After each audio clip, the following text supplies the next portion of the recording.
Kjeld Brandstrup, Bicentret er åbnet i dag. Hvordan er det gået?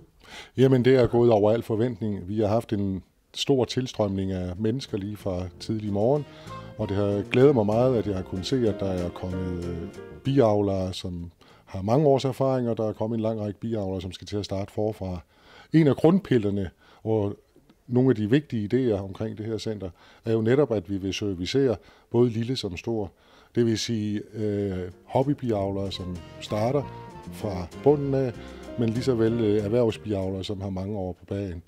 Vi har samlet på stedet en stor vidensbank, i og med at vi sammenlagt har rigtig mange bier, og vi har haft rigtig mange bier i rigtig mange år.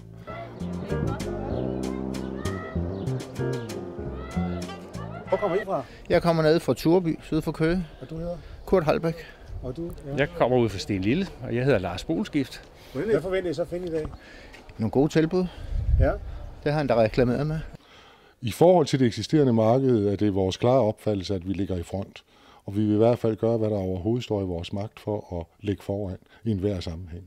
Dels er vi meget prisbevidste, vi er meget serviceorienterede, og vi er overordentligt indstillet på at få formidlet den know-how og viden, vi har på området, for at formidle den videre på betryggende vis. Ikke kun til eksisterende biavlere og vordende biavlere, men også til skoler, børnehaver, pensionistforeninger etc. Niklas Hansen, du er jo helt nystartet biavler. Ja, sidste år. Ja. Jeg startede sidste år. Hvordan er det gået? Det har gået fint. Det har været meget interessant. Meget interessant. Du har ikke haft nogen problemer undervejs?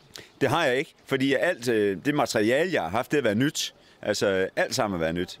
Så der har ikke været nogen sygdom på nogen måder i det overhovedet. Du har fået til honning, det? Ja, okay, med rigeligt endda. Rigeligt. Hvad siger familien til det? Jamen, de var jo lidt skeptiske i starten, fordi kommer de ind, de der krabyler der, ikke også? Men det gør de ikke jo. Altså, de arbejder jo sådan, så man kan sige, at de arbejder jo fra huset og ud til marken og tilbage igen. De flyver jo ikke rundt sådan på må og få, så vi har aldrig nogen inde i huset. Aldrig. Jamen, der vil vi på sigt i løbet af få måneder være i stand til at omsmelte vokstavler for biavler fra hele lokalområdet og fra den største del af Sjælland, i og med, at vi vil skabe hygiejniske forhold omkring det, for i sidste ende at sikre biernes sundhed.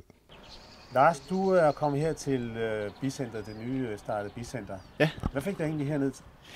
Jamen det er fordi jeg er ved at skal til at starte op som biavler og går på begynderkurset nu, og så har jeg fået noget materiale fra Biavlerforeningen, hvor der blandt andet var noget reklame om det her i dag.